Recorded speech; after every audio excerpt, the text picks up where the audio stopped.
Hello, and welcome to our online lecture.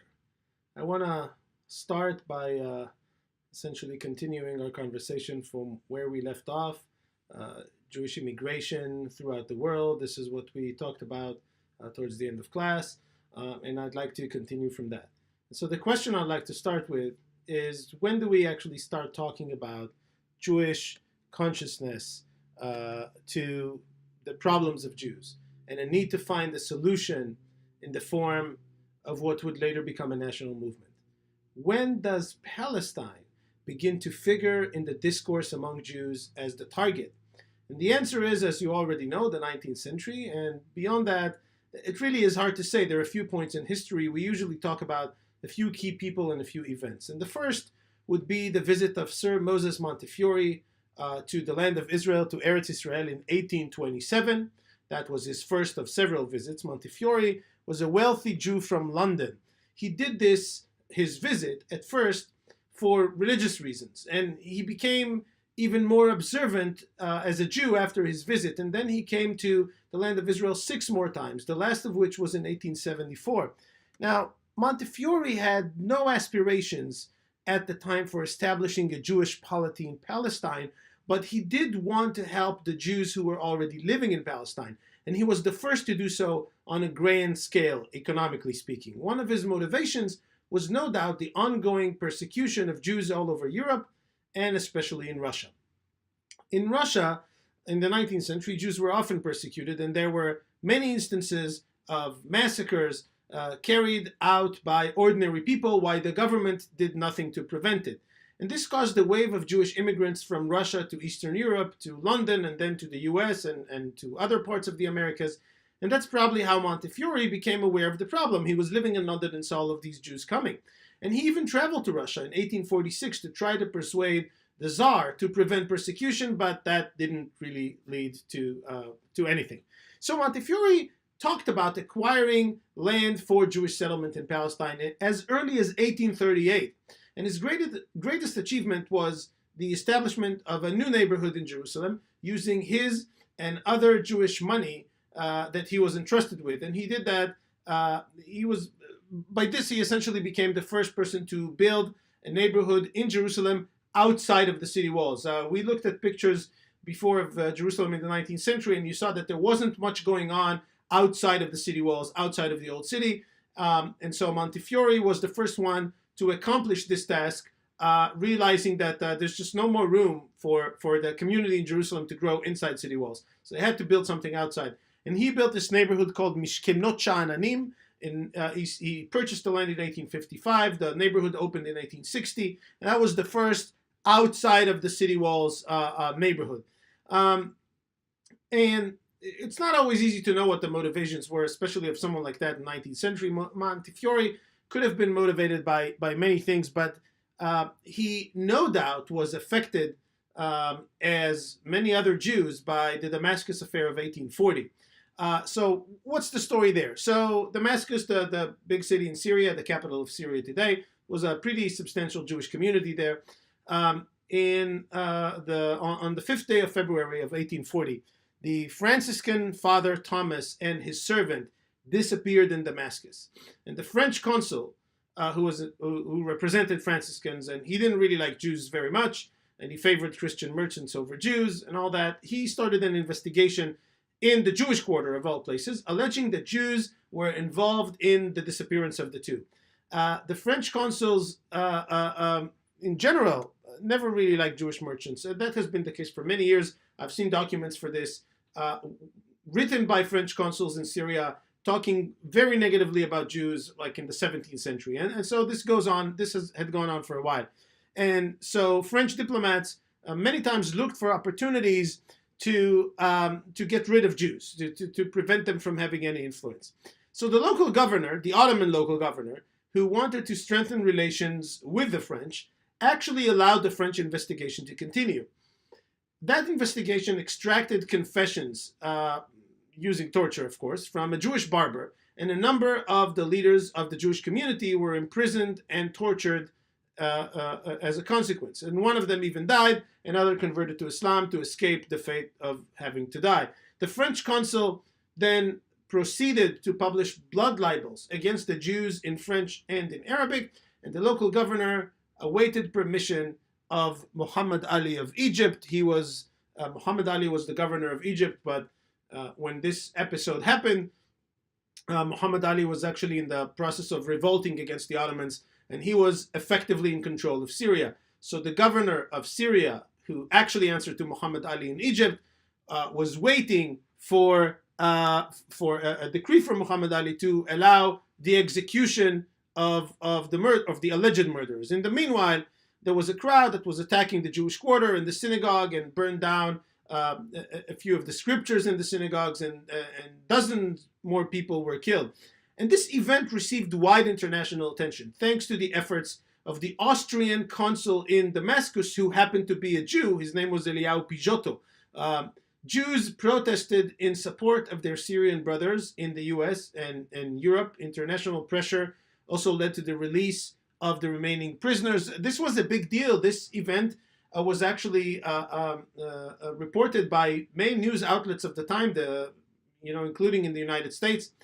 The Damascus affair attracted quite a bit of attention worldwide to the Jewish question, and it's no doubt that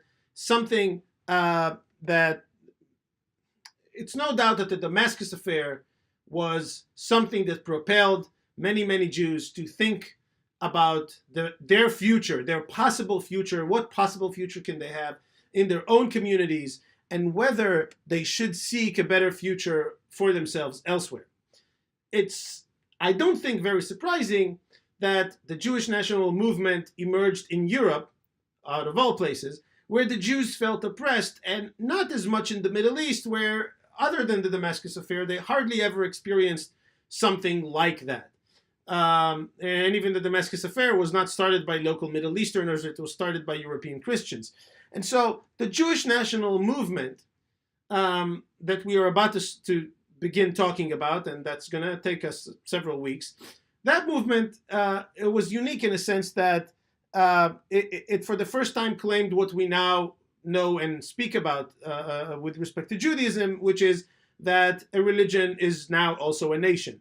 And it's unique because nationalism was essentially a movement that rejected religion and aimed to replace it. And among Jews, actually, a similar process occurred from the second half of the 19th century. Among the supporters of this Jewish nationalistic cause, most of the Jews actually rejected Jewish tradition. They rejected religion. They developed a new form of Judaism that was essentially secular Judaism. That's what it was. And it didn't really exist before the second half of the 19th century. For the second half of the 19th century, if you were Jewish, you were religious to various degrees. But secular Judaism is a development of the second half of the 19th century. And so when are the first signs of Jewish nationalist movement, Jewish nationalism?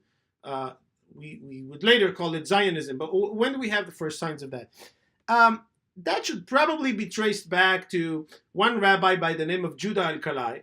He was born in Sarajevo in 1798. He first came to the land of Israel, his first visit in 1809 as a child to study in Jerusalem. And then he returned to Bosnia to serve as a rabbi, and he remained there until he moved back to the land of Israel in 1874. And in 1839, so a year before the Damascus affair, he published a book called Darkei Noam, or The Pleasant Paths.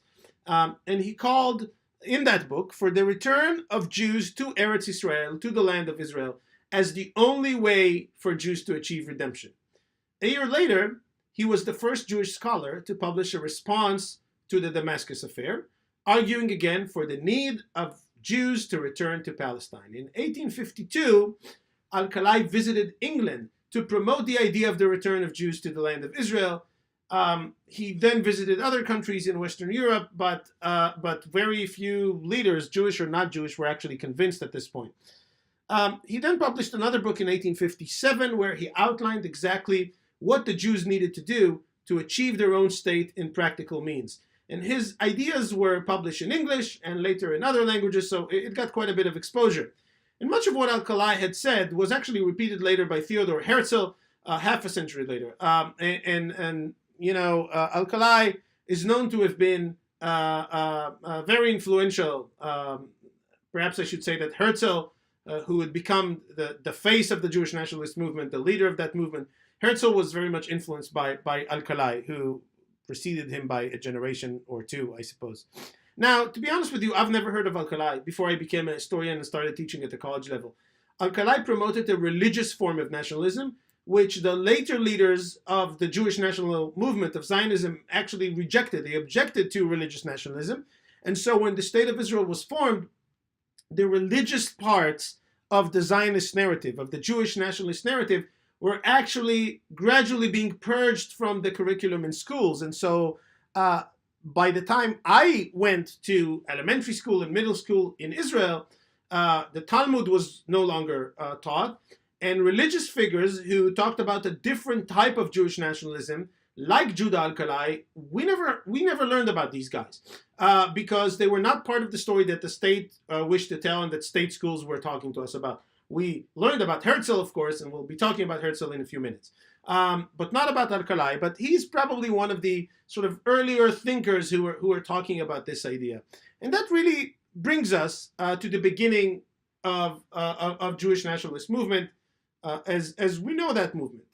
We don't yet call it Zionism, but what we are talking about is the emergence of a number of societies in Eastern Europe that we generally call Chibat Zion, or the love of Zion. In 1873, in Romania, in Eastern Europe, Jews formed societies out of a realization that a solution has to be found to the Jewish problem, as the Romanian government refused to change an article in its constitution that determined that only Christians can or could obtain citizenship. In 1875, such groups had already sent emissaries to Palestine to look for land for purchase. So this issue of the people living in Palestine at the time, who are those people? Like, you're going to Palestine, to a new land, to purchase land. What's going to happen? Are there any people settled there? Like, are they going to let us settle there?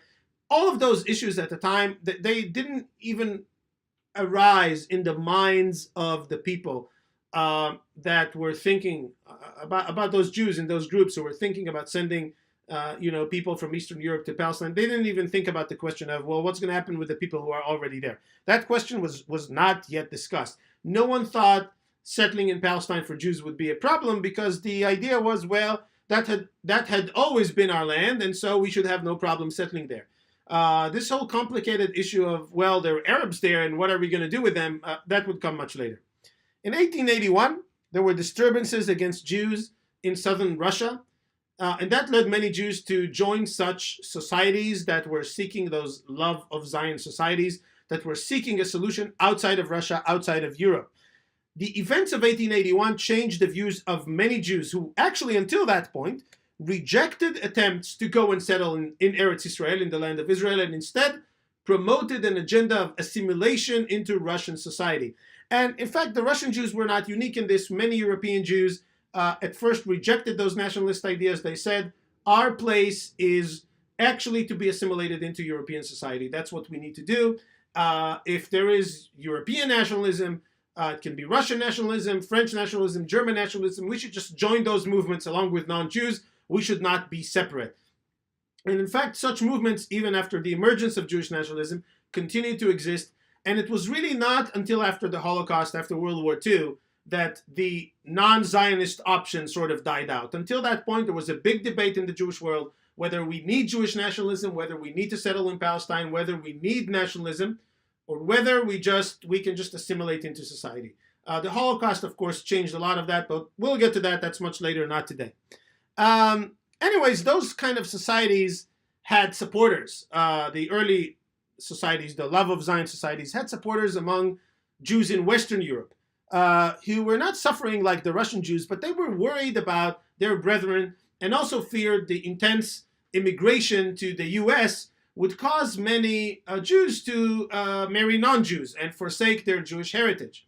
And so the leaders of this sort of solidifying movement that brought together Jews from Eastern Europe and Western Europe with the idea of forming some solution for Jews, they didn't really know exactly what that would be. There were essentially two leaders of that movement.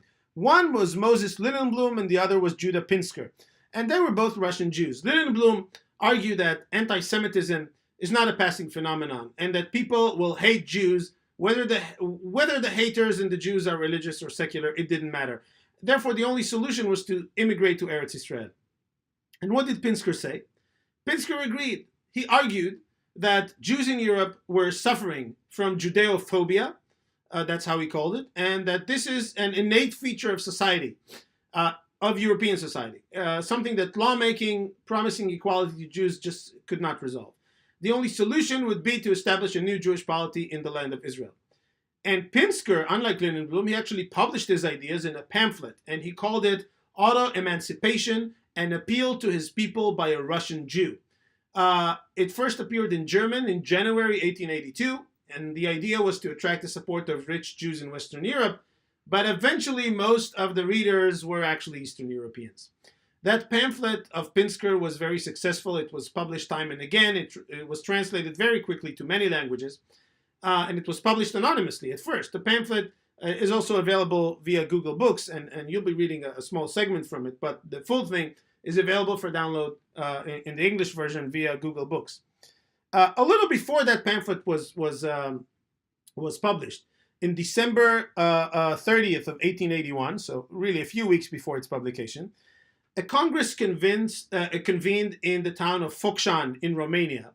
And that's now considered to be the first, what we call the first Zionist Congress, the first Jewish Nationalist Congress, because it united the various organizations of Chibat Zion, of Love of Zion. It had representatives from 32 such separate organizations. They all participated, and they agreed to coordinate matters from now on. And soon after that, the first waves of immigrants started to arrive in the land of Israel in 1882. And in that year, members of Chibat Zion founded their first actual agricultural settlement that was based essentially on secular principles. And that was Rishon LeZion, today a major suburb of Tel Aviv, a big city, but back then a smaller agricultural town. Rishon LeZion, we'll see images of it, we'll talk about it in class. And of course, where the money came from, that's significant too. Those lands were purchased thanks to funds coming in from wealthy European Jews who were purchasing those lands for them. So we'll get to talk about that too. There was another movement that was set up at the time, and that was the Biluim. These guys came from the Ukraine in January of 1882. So as I said, around the same time, Focșani Congress, Pinsker's Auto-Emancipation pamphlet, and now the Biluim organizing the Ukraine. All happens within about a month. The movement, and again, this is not by coincidence. Remember, 1881 is when all of these disturbances in Russia take place, and the response by young Jews who had enough and needed a solution, it was fairly swift. And so things are starting to go, and groups meet, congresses convene, ideas are written and published, and people are settling. This all takes place within the course of a few months. People are settling in Palestine. The Biluim was a movement that started, again, as a response to those pogroms in Russia in 1881. They called for a political and cultural renewal of Jewish life in Eretz Israel. And later, actually, the entire movement moved there and lived in a sort of communal, socialist, secular kind of setting in Jaffa, and later also in Rishon LeZion, the town I just mentioned to you. They were very influential in various communities in Eastern Europe, but by 1884, they actually ceased to exist outside of Eretz Israel. They lost much of their influence in Europe, and they weren't really operating outside of Eretz Israel. And then the tough conditions in Eretz Israel itself, because it wasn't easy. These guys didn't come from a farming background. They didn't really know what to do, and some of them came from families of scholars. Some came from families of merchants. They didn't really know how to work the land. They didn't know how to grow stuff. They didn't know how to make things work. And so, of course, the climate in Palestine is very different from the climate in Eastern Europe. So there were a lot of tough conditions for them. And that caused many of those Biluim to actually go back to Europe after a few years. But a few remained, and they helped found other towns and cities in Eretz Israel in the coming years. Now, I spoke of people who gave a lot of money to this. One of those was Edmond de Rothschild. So Edmond de Rothschild, from the famous Rothschild family, is one of the rich European Jews who decided to help the Jews of Chibat Zion in the land of Israel by purchasing lands for them to settle on. And one of the most significant questions that we have to ask in this context is, was there a moral problem here? If you purchase lands that you know belonged to Arabs before, was there some sort of a systematic thinking of replacing the Arabs in Palestine? Or was it just a naive step that did not even consider the Arabs there? Where did this image that many Jews talked about, that the country was empty of anybody else, where did that image come from? At first, there was really no Arab objection to Jews purchasing land in Palestine, but at some point, there began to appear calls not to sell lands to Jews. The landlords, so this is how it worked, and it's important to understand that the landlords were not there in Palestine. The people who actually owned the land were, let's say, in Syria or in Egypt, and the peasants in Palestine were the ones who suffered the most, because the peasants and farmers, they were working the land, and for years, decades, centuries, them and their ancestors would just pay a certain fee or rent to some intermediary, and that intermediary would pass on the money to the landlords. And so effectively, if you were an Arab farmer and you lived in that on those agricultural lands in Palestine, you didn't really know who the landlord was, and it didn't really matter to you. The land passed ownership many, many times, but it didn't really affect you because you kept paying the same rent and working the same land, and everything was fine. But now come in new landlords. So these landlords in Syria or Egypt, they didn't really care much about the land in Palestine. Wealthy Jews came to them, gave them a lot more money than the land was worth. Of course, they sold it to them. But now you have new landlords, and the Jewish landlords don't necessarily want to accept the centuries-old arrangements with the Arab farmers. Maybe they don't even want the Arab farmers there anymore. So that is the big question. Was that something legitimate to do? To just purchase land and drive people off that land? And again, the Jews from Europe brought in a lot more money than the land was worth, and legally purchased the land. There are many documents that support that. And at some point, it became clear that Arabs in Palestine were well aware of the consequences. That the consequences were that Arabs were gradually being driven out of their own land. And so the big question is therefore whether it's fair to purchase land if intentionally what you're doing is to drive the longtime owners of the land or the longtime inhabitants out of there and create a new reality on the ground. If that is what you wish to do you really have another choice, assuming that you do not want to resort to violence, or you can't resort to violence, or you can't fight the authorities? And these are questions that we'll continue to discuss in class. Another question about Palestine is, why is this case so different than the American or the Australian one? Aren't those things like displacement of populations, aren't they just too common in history? And if so, why are the Zionists generally criticized for doing that? Now, there are several ways to address these questions, and that too will be something that we'll be discussing in class, because I want to hear what you guys think. Among other things, there's the question of double standards, and we'll come back to that when we get to more recent events later in the semester. So, okay, before we continue, I can say that we have already established that Jews were settling in Palestine with the help of European money, and as you can probably imagine, there were those who did not like it, including local Arabs who lived in Palestine. And this finally gets us to our weekly question that you will need to submit in writing. And here is that question. By the early 20th century, there were already Arabs who were paying attention to Zionist settlements, to Jewish nationalist settlements in Palestine, and they did not like what they saw. Some of them petitioned the Ottoman and later the British government, while others turned to a relatively new medium called newspapers. So, your question for next week is to read Rashid Khalidi's description of the activities of Arab or Palestinian newspapers. That reading is the Rashid Khalidi reading that's listed under week 4 of the syllabus. Read that, and then explain, as usual, in 100 to 250 words, no more, why, in your opinion, the Arab press didn't do more to raise awareness for the crisis in Palestine. Why were they ultimately unsuccessful in rallying the masses against Zionism and the immigration of Jews to Palestine? You will need to submit this in writing by the beginning of class on Thursday. And here I also remind you to submit past work for half credit. These weekly submissions are actually a requirement of this course, so please make sure to get them done. If you didn't have enough time to write down what I just said, please rewind this video now and do that before you continue. And continue you should, because there are other questions that you will need for next week's class, and they're coming up. All right, so now let's talk about a new term related to Jewish settlement in Palestine, and that is the Yishuv. So the word Yishuv means settlement in Hebrew, and we make a distinction between old and new. The old Yishuv wasn't necessarily very old. Mostly it was from the late 18th century.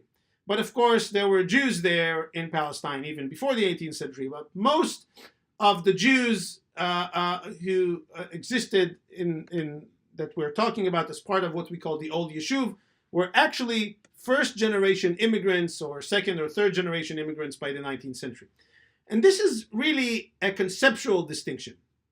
The old Yishuv meant being Orthodox or even ultra-Orthodox, what is known as Haredi, not working in agriculture or industry, that is being mostly non-productive, but rather studying and praying and relying on donations that came to Palestine from outside of Palestine. This had actually been a long time tradition of Jews living in Palestine to rely on support from other countries. The old Yishuv people lived primarily in the four holy cities, as they are called in the Jewish historiography. That is Jerusalem, Hebron, Tiberias, and Safed. There were also some Jews in Jaffa. The patterns of settlements within those cities have really not changed for centuries. The first change really was Montefiore's Mishkenot Sha'ananim that we talked about a few minutes ago, which moved some people of the old Yishuv outside of the city walls. Because the people were still religious and essentially non-productive, and that settlement didn't really aim to change the patterns of Jewish colonization, Mishkenot Sha'ananim is not considered part of the new aims to repopulate Palestine with Jews. So that's the old Yishuv. The new Yishuv were those who threw out the window tradition and religion and formed a new kind of secular Jewish identity that really had not existed before, at least not in such numbers. The new Yishuv founded new agriculturally based and socialist by character towns. These included places like Gei Oni, now called Rosh Pina.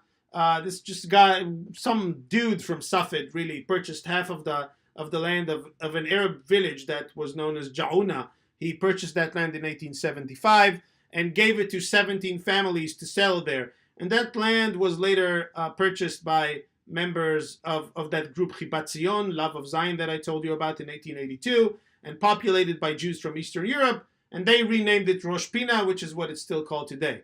Then you have Petach Tikva in 1882, actually founded by a rabbi and a number of his students who realized that society has to be productive. It's not enough just to study. And that rabbi argued that one can work the land and study Torah or Jewish law at the same time. A group of his followers, some of whom were secular, tried to purchase land near Hebron, but they weren't very successful, so they bought it about 10 kilometers or 6 miles east of Jaffa, and that's still where Petach Tikva is today. Later, it attracted many more of the people of the new Yishuv who were they were secular. Then we have Rishon LeZion. We already talked about that. We have Ekron, now called Maskeret Batya, also in 1882. The last two places that I mentioned, Ekron, Maskeret Batya, and Rishon LeZion, with Rothschild money. We have Zichron Yaakov in 1882, also Rothschild money. Nes Ziona 1883, Gedera in 1884, Rehovot in 1890, and eventually Tel Aviv, the big city, in 1909. And I will be showing images of those places in class, so don't worry about that now. Let's talk about leadership of this new forming Jewish nationalist movement. And the first name that comes to mind is a name we've already mentioned, Theodor Herzl. So who is Theodor Herzl, also known as Benjamin Ze'ev Herzl? He was born in 1860, he died in 1904. He was born in Budapest, but grew up in Budapest and in Vienna. He was a journalist, he studied law, he also wrote novels and plays. Herzl was actually not really interested in the Jewish question initially, and there were a few factors that caused him to be passionate about this. One was Eugen Düring's popular book, which came out in 1881. Again, remember that pivotal year, 1881, for the Jewish nationalist story. So that book was called Die Jugendfrage als Rassen-, Sitten- und Kulturfrage. So the Jewish question as a racial, ethnic, and cultural question. And this book, which Herzl mentioned in his diary many times, was the main reason that caused him to start thinking of a practical solution for the Jewish problem. Then, as a journalist, Herzl was sent to cover the trial of Alfred Dreyfus, the French Jewish officer who was arrested for treason after secret intelligence has been leaked to the Germans. Dreyfus was arrested in October 1894. He was convicted in January 1895. He was stripped off his military ranks and sentenced to life in prison on Devil's Island, that's off the coast of French Guinea. In 1896, one officer found evidence that the real traitor was not Dreyfus, but some other dude. And so the army tried to silence the story by transferring that person to another unit, but it was leaked to the press, and a heated debate in French and other European journals began about the question of anti-Semitism. Was Dreyfus targeted really because he was Jewish? And the debate involved politicians, and it involved writers such as the famous French author Émile Zola, who published a letter to the president accusing him of anti-Semitism in January 1898. In 1899, Dreyfus was finally pardoned and released from prison. In 1906, he was exonerated. But the Dreyfus trial had a real big effect on Herzl, really from about 1899, according to Herzl's own writing. At first, Herzl actually believed that Dreyfus was guilty as a journalist who was covering the trial. But then he realized this was a story of anti-Semitism. In 1896, Herzl published his pamphlet, Judenstaat, the Jewish State. And what did this book call for? So the book served as the basis for the new and central current of the Jewish national movement, which we now call political Zionism. And it called for an international recognition of the rights of Jews to live in Eretz Israel and the obtaining of guarantees by the great powers of the time before settling there. So what was Herzl's vision? The Jews were one people and thus should have their own state. And how should building of a new state be done? What did Herzl have to say about the current inhabitants of the country? Well, he thought there really should not be any opposition to Jews settling in Palestine. He said purchasing land was a good way to colonize the land.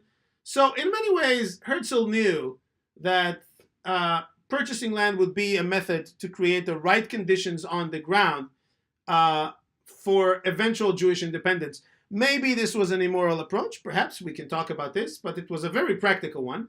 And we can say today from a historical perspective, definitely that Herzl was right if the goal was to establish a Jewish state. And this brings me to another question. You will be reading, and this is another question that we're going to discuss in class, so listen carefully and then rewind it if you need to listen to it again.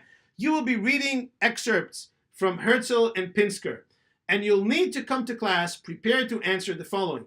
What were their arguments for the necessity of establishing a Jewish state? What kind of Jewish identity were they talking about? Was it a religious identity, a nationalist identity, a combination of the two? And this time, each of you will have to speak up, and we will not continue the lecture or the class until each of you has said something meaningful that addresses this question. There's really only way out of this for you, and that is to answer another question that is coming up soon in class. So stay tuned. You'll have the option to answer one or the other. And I've already provided some hints in this video lecture about Herzl and Pinsker, so if you're not sure, maybe you want to go back and listen to what I've said about them again. In 1897, Herzl convenes the first International Zionist Congress in Basel in Switzerland. In 1898, Herzl seeks a meeting with the German emperor, the German Kaiser, and eventually he arranges to meet with him twice while both Herzl and the German emperor were visiting Eretz Israel. Herzl tried to convince him to sponsor the right of Jews to live in Palestine and to pressure the Ottoman Empire that was governing the land at the time, but the German emperor refused. From 1898, Herzl tries to arrange a meeting with the Ottoman Sultan, the ruler of the empire. He even arrives in Istanbul, the capital, a few times, but only finally gets an audience with him in 1902. And the Sultan refuses to grant Jews the right to settle and purchase lands in the land of Israel. And for, he even offers them, if you pay me a lot of money, I'll give you the right to settle somewhere else in the Ottoman Empire. Herzl himself in that meeting, first of all, he wasn't opposed to the idea of having a Jewish independent state not in Palestine. He didn't think Palestine necessarily had to be the solution. But Herzl allegedly also offered the Ottoman Sultan Abdul Hamid II, offered him to allow Jews to settle in Palestine and set up their state there in exchange for all the Jews of the world covering the entire debt of the Ottoman Empire. And we know now that this wasn't a very practical proposal, because even all of the money of all the wealthy Jews combined would still not cover the debt of the Ottoman Empire. It was just too much money. And then it is reported by a German advisor who attended that meeting between Herzl and the Sultan that after Herzl left the room, Abdul Hamid II said, look at that foolish Herzl. He told his German advisor, look at that foolish Herzl. He offers me to pay so much money for Palestine. He should just wait for the Ottoman Empire to collapse and they'll get Palestine for free. Why would he pay so much money? So maybe Abdul Hamid II was this visionary thinking about this is the future of the Ottoman Empire. That's what's going to happen. Herzl himself was not very impressed by the Ottoman Sultan either. He thought that the Ottoman Sultan represented an old and dying empire. He even commented on the way he was dressed. He said, what kind of ruler is this? He even misses buttons in his own jacket that he's wearing. So I think neither men were impressed by the other anyways.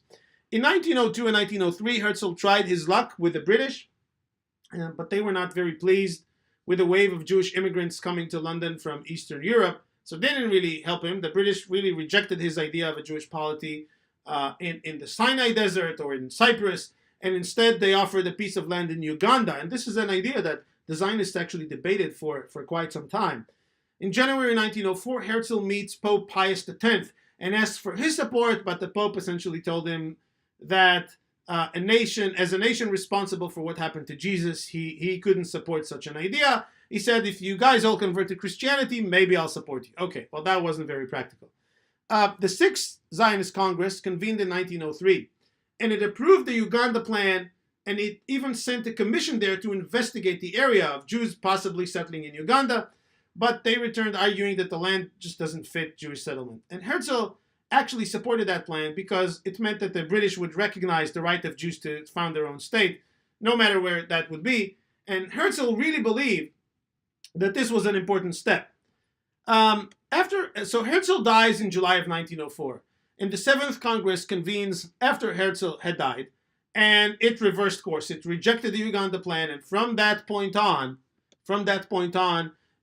the ultimate target of the Jewish nationalist movement, now known as the Zionist movement, was to establish an independent Jewish state in Palestine. From 1904 on, that's the goal. That's the official goal, and no other goal. A little before that, in 1902, Herzl published a book called Alt Neuland, An Old New Country. This was a utopian novel about two men who come from Europe. They visit Palestine before the foundation of the Jewish state. And then they travel further down south, and for 20 years they live in Africa. And 20 years later, they return on their way back to Europe. And in the interim, a Jewish state had been founded with very, as they pass through the Palestine, now suddenly there's this unbelievable country that the Jews had set up there. And Herzl's sort of utopian novel has those very vivid descriptions of that state. And Alt Neuland actually complemented Herzl's vision from his previous pamphlet, The Jewish State. And the novel was very popular among Zionists in the early 20th century. It was translated into Hebrew, and in Hebrew it was called Tel Aviv, like the name of the big city. Now perhaps it's time to say a few things about the Ottoman Empire. We mentioned them a little bit in class. We need a little bit more background to understand how things work. So the Ottoman Empire um, in 1839 launched a plan for sweeping reforms, in mostly based on European pressure. Did that in almost every field. These reforms were called the Tanzimat. And when Abdul Hamid II came to power in 1876, there was already a parliament in place, but also a huge amount of foreign debt. So at first, Abdul Hamid II cooperated with parliament and even allowed a constitution to be drafted. But by 1878, the constitution and parliament were suspended, and for the next 30 years, Abdul Hamid II ruled as an autocrat. One of the best documents embodying the spirit of reform of the Tanzimat that preceded Abdul Hamid II was the Imperial Decree of 1856, which you are asked to read for this week.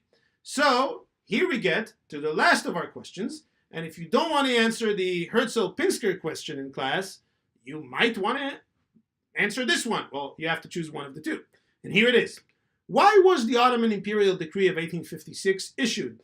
What did it promise the subjects of the Ottoman Empire? Can you imagine why some people, especially Muslims living in the empire, but also Jews and Christians, wouldn't actually be happy with a proclamation that had something to do with equality?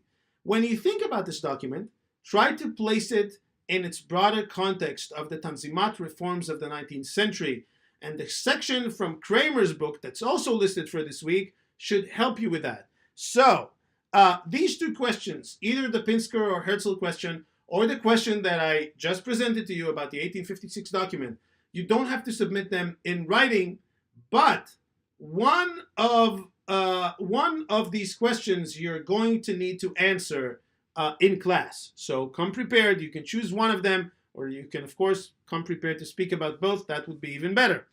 There was quite a bit of foreign intervention in the affairs of the Ottoman Empire because of its debt, as I mentioned in class. And it continued to lose territories, such as losing Bulgaria in the San Stefano Treaty of 1878 after the Ottoman-Russian War of 1877 to 78. In 1882, the empire finally lost Egypt to Britain, that conquered Egypt from them. And really, it was now reduced to a state that was really from Istanbul to southern Palestine. That was about it. Abdul Hamid II's despotism was reflected in the limitations over the press, publications, and freedom of speech. Newspapers, which were beginning to bloom in Beirut and Istanbul in the second half of the 19th century, they moved mostly to Cairo, where they were not subject to Ottoman criticism because the British were governing Egypt. The Hamidian era, as it is also often called, witnessed, alongside despotism, an accelerated rate of infrastructure and state systems development. So we're talking about schools and universities and hospitals and public buildings and railroads and transportation. The Hamidian regime actually wanted to create an impression outside of the empire that it was an enlightened and modern regime. It used diplomacy very effectively all over Europe. It even sent a huge collection of photographs from the Ottoman Empire to the Library of Congress to impress the Americans. And that collection, I can show you in class. It's actually accessible. The entire photograph collection from Abdul Hamid's period it has all been scanned, and it's available on the Library of Congress website. The Hamidian regime lasted until the Young Turk Revolution of 1908, when a number of Ottoman officers took power, removed Abdul Hamid II from power, installed another puppet sultan instead, and reintroduced parliamentary democracy, or sort of democracy. The Young Turks are often referred to as the CUP. The CUP is an acronym for the Committee of Union and Progress. This was the largest political party within the Young Turk movement, but it was not the only one. And 1908 was the year of the Young Turk Revolution. But the Young Turks, even after that coup, had to deal with too many political upheavals to devote enough attention to the Palestinian issue. The CUP was one party. There were other parties. and each of them struggled for power. And between 1908 and 1914, there were a few of those mini coups where one party removed the other from power and formed a new government. And at one point, the CUP leaders stormed the office of the prime minister and had him sign a resignation letter at gunpoint. So as you can see, political stability was not exactly what was going on in the Ottoman Empire between 1908 and the beginning of World War I in 1914. And no one really had much patience or time to devote to the Palestine question, which for Jews was great because it allowed many, many Jews to just settle in Palestine. And maybe that helps you, if you think carefully, answer the question you need to submit in writing. Think about it. We'll see. There were also foreign relations problems. Nationalism was one concern. The hunger of the great powers for territory was another concern. For instance, in 1911, Italy decided that it wanted to conquer Libya, and it gave the Ottomans an ultimatum to withdraw from Libya. And a small war that lasted about a year ensued from September 1911 to October 1912, at the end of which the Ottomans lost Libya to the Italians. Between 1912 and 13, as soon as the Libya war was over, and as soon as, I mean actually the same day, the Balkan Wars begin. We call them the Balkan Wars. There were actually two of them. The first was between the Ottomans on the one side and Bulgaria, Greece, Montenegro, and Serbia on the other. And that ended Ottoman rule in the Balkans, that is in southeastern Europe, for good, really. The second, from June 1913, was when Bulgaria attacked some of its former allies of the first war, and Romania, who now teamed with the Ottomans to defeat the Bulgarians. But the Ottomans failed to regain any of their former territory at this point. Well, they gained a little bit, but anyways. So even in the Second Balkan Wars, as they cooperated with Romania, they didn't manage to really reverse course of the First Balkan War. So bottom line is, what you really need to know is that at the end of these Balkan Wars, right on the eve of World War I, the Ottomans are left with a very, very tiny a piece of land, which stretched from the capital of Istanbul and really into Anatolia, Syria, and Palestine, and Iraq. And that was about it. So we see that during this time, the Ottomans were occupied with more important concerns for them, on their part. And the fact that there was now a new government in Istanbul after 1908, it didn't really change much with regards to Palestine. They just could not deal with that. So the Ottomans had enough problems on their plate, and they were not worried about the fortunes of the farmers in Palestine who have been kicked off of their lands. So what were the Ottomans really concerned about? Nationalism, as I said, was a big thing. They didn't want more territory to be taken away. They didn't like the increased European and especially Russian influence within their territories. The Ottomans didn't always make a clear distinction between Jews and Europeans, but it didn't really matter for this story, really. Nationalism wasn't really only a European problem. It started emerging in the Middle East as well. What interests us here is the emergence of Arab and Palestinian nationalism. Today, most historians, and it doesn't really matter what side they are on, they agree that we can't really talk about an Arab or Palestinian nationalist movement or nationalist sentiments among a sizable group of people before the end of World War I. And this means, if you think about this carefully, that one of the reasons that Jewish nationalism was so successful in what it tried to do in Palestine is that as a movement, as a nationalist movement, a unified movement, it had several decades of advantage before a competing Arab or Palestinian nationalist movement would organize on the other side. And that's a big deal. That really is a big deal, and we'll be talking about that in class. So the origins of Arab nationalism, they probably lie earlier in the second half of the 19th century. And that brings us to the point of what is nationalism. And we should really talk about this in class. We can say in general that if you identify a certain ethnic or linguistic identity, and you identify that with a polity or with the ambition to create such a polity, that would eventually become the home for those who share the same ethnic, linguistic, and sometimes cultural attributes, then that's nationalism. Again, we probably need to talk about this a little more. The first signs of emerging nationalism typically involve a set of terms introduced into the language or being used by a group that did not use them before. In our context, they can be nation or homeland. And in those terms specifically, we hear of people talking and writing in the Arab world in the second half of the 19th century about nation, homeland, and all that. But in the Arab context, for example, the word watan and its derivative wataniya was in quite a bit of common use in the second half of the 19th century. And today, watan means a nation and wataniya means nationalism, but that's not what these terms meant back then. From the 1890s, there were a number of secret organizations in the Ottoman Empire that had a secret because they were censored, they were not legal.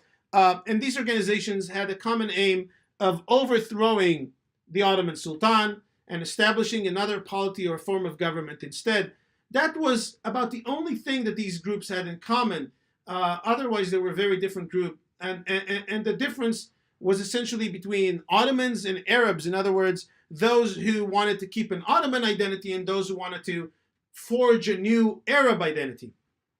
And of course, whether you identify yourself as one or another had different implications. It meant seeing an Ottoman state where it didn't matter what religion you had or what language you spoke, as long as you saw yourself as Ottoman. That's on the one side. Or that you wanted to free the Arabs from Turkish rule if you supported the Arab cause. So Arab nationalism attracted many Christians. We are going to have to look into why that was. But Arab nationalism, we'll see how it evolved. I'm sort of hesitant to continue developing this here on a video lecture where perhaps you can't comment about this too much. We'll see. What you probably need to know by now is that Arab nationalism developed as sort of this cause that encompassed all Arabs, because the divisions we have today into different Arab states was really the doing of the great powers of Britain and France that replaced the Ottomans after World War I. We don't usually talk about local forms of nationalism like Iraqi or Syrian nationalism before World War I. The question of Palestine among Arab intellectuals was therefore an Arab or Ottoman question before World War I. It was not a Palestinian question. And we see this in the survey of newspapers that one historian, Muhammad Muslich, conducted, in which we will mention this on Thursday.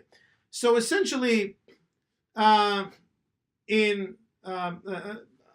Arab notables, among Arab intellectuals in cities in the Ottoman Empire, we again find this kind of division from about the year 1900 between two groups, Arabs and Ottomans.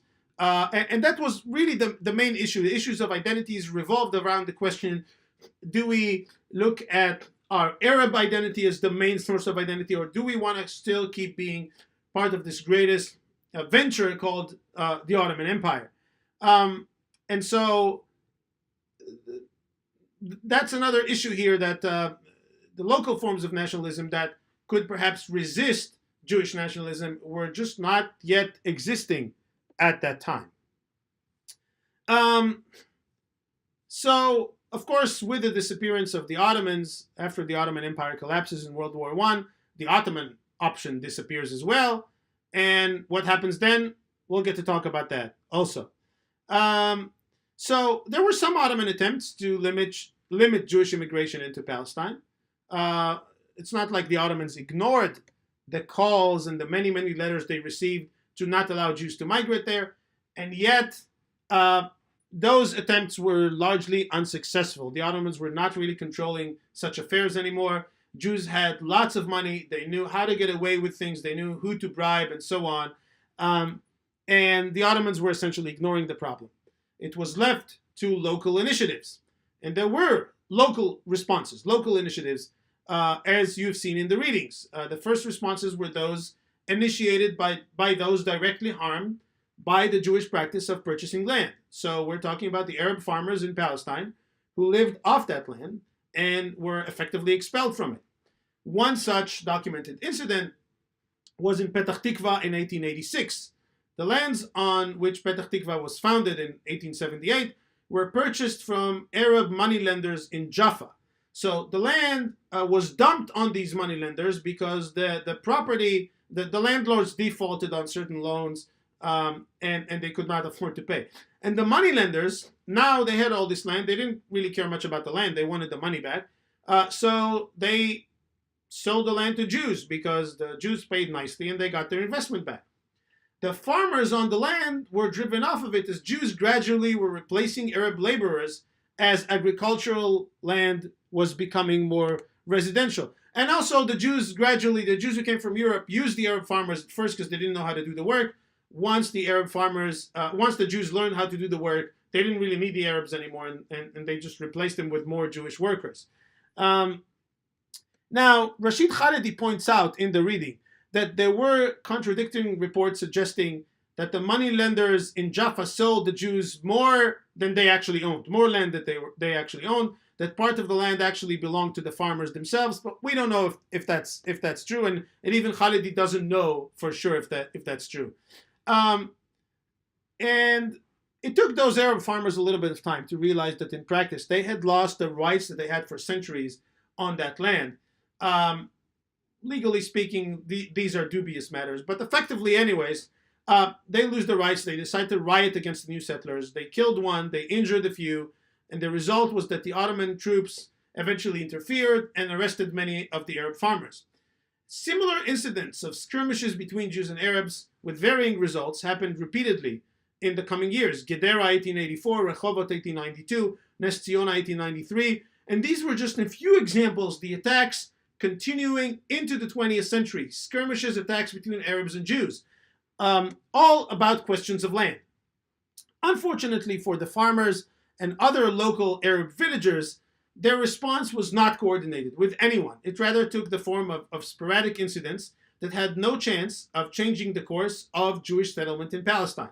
In fact, the ongoing attacks, justified from an Arab perspective, enabled the Jewish settlers to convince the Ottomans to allow them to set up a guarding organization that had the right to carry arms for the first time and protect Jewish settlements from such attacks.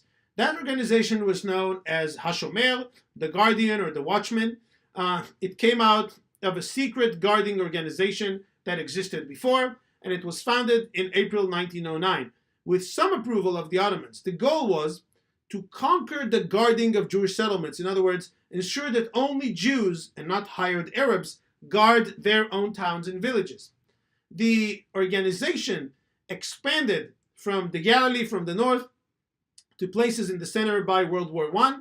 And during the war, members of Hashomer were often harassed by Ottomans. They were often arrested, and some were even executed.